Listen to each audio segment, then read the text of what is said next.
इंदौर के राजा रघुवंशी हत्याकांड का मामला अभी शांत हुआ भी नहीं था कि इसी से मिलता जुलता एक मामला सामने आया है। राजस्थान के अलवर में सोनम रघुवंशी जैसा मामला देखने को मिल रहा है। अलवर की खेड़ली में एक पत्नी ने प्रेमी संग मिलकर अपने पति की हत्या करा दी। हत्या की साजिश में पत्नी, प्रेमी और सुपारी किलर शामिल थे। इस पूरी वारदात का चश्मदीद मृतक पति का 9 साल का बेटा है, जो उसी कमरे में मौजूद था जहां उसकी मां ने उसके पिता की हत्या करा दी। बेटे ने जो कुछ अपनी आंखों से देखा वो सारा सच पुलिस को बता दिया। पुलिस ने अनीता और उसके प्रेमी को गिरफ्तार कर लिया है और हत्या को अंजाम देने वाले सुपारी किलर्स की भी तलाश कर रही है। मृतक का नाम वीरू था। उसका शव मिलने पर उसके भाई ने उसकी पत्नी अनीता पर हत्या का आरोप लगाया था। ऐसे में पुलिस ने एफआईआर दर्ज कर जांच शुरू कर दी थी। इस घटना की जांच के दौरान 150 से ज्यादा सीसीटीवी कैमरे चेक किए गए, साथ ही अन्य सबूत भी जुटाए गए। इस दौरान पुलिस को पता चला कि अनीता ने अपने प्रेमी काशी के साथ मिलकर वीरू की हत्या करवाई है। काशी ने अपने 4 दोस्तों को वीरू की हत्या की 2 लाख की सुपारी दी थी। प्लान के मुताबिक 8 जून की रात काशी अपने दोस्तों के साथ वीरू के घर पहुंचा और वहां तकिए से वीरू का मुंह दबाकर उसकी हत्या कर दी। इस दौरान शोर सुनकर घर में सो रहा वीरू का बेटा जाग गया, लेकिन अनीता ने उसे डरा धमका कर दूसरे कमरे में भेज दिया और चुप रहने के लिए कहा। हत्या के दौरान कुछ आरोपियों ने वीरू के हाथ पैर पकड़े तो कुछ ने उसका गला दबाया और आखिर में तकिए से उसके मुंह को दबा दिया।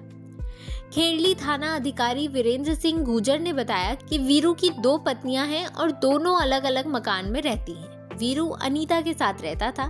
अनीता उसकी दूसरी पत्नी है। वीरू को अनीता से प्यार हुआ और उसके बाद वो दोनों एक साथ रहने लगे। अनीता की भी वीरू से दूसरी ही शादी थी। इस बीच अनीता की मुलाकात काशी से हुई।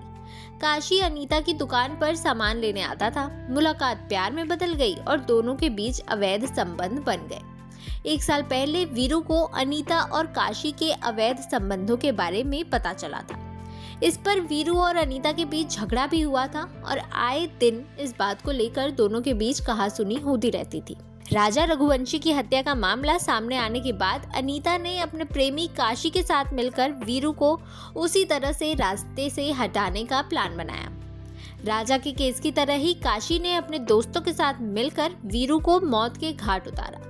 सबसे पहले रात के समय अनीता ने शिकंजी में नींद की दवाई मिलाकर वीरू को पिला दी और घर के दरवाजे खुले छोड़ दिए। देर रात 2 बजे के आसपास काशी अपने 4 दोस्तों के साथ वहां पहुंचा और उसने अनीता के साथ मिलकर इस पूरी घटना को अंजाम दिया। वीरू की हत्या के बाद सभी आरोपी मौके से चले गए। उसके करीब 2 घंटे बाद अनीता ने परिजनों को वीरू के मौत की सूचना दी। अनीता ऐसे नाटक कर रही थी जिससे किसी को भी उस पर कोई शक ना हो। उसने तुरंत फोन करके अपने प्रेमी काशी को भी बुला लिया। परिवार के लोगों के साथ काशी भी दिन भर अनीता के इर्द गिर्द घूमता रहता। वो वीरू को हॉस्पिटल में एडमिट कराने से लेकर अंतिम संस्कार तक सभी प्रक्रियाओं में शामिल हुआ, जिससे कि किसी को भी उस पर शक नहीं हो। और ऐसा हुआ भी, लेकिन मामले की जांच पड़ताल और पूछताछ के बाद पुलिस ने मामले का खुलासा करते हुए वीरू की पत्नी अनीता, उसके प्रेमी काशी और उसके 4 अन्य साथियों को भी गिरफ्तार कर लिया है। इस मामले में कुल 6 लोग शामिल थे, जिसमें से 3 की गिरफ्तारी हो चुकी है। इस पूरे मामले का खुलासा तब हुआ जब बेटे ने बताया कि मां ने ही पिता की हत्या की है और उसने जबरदस्ती उसे चुप रहने के लिए कहा था।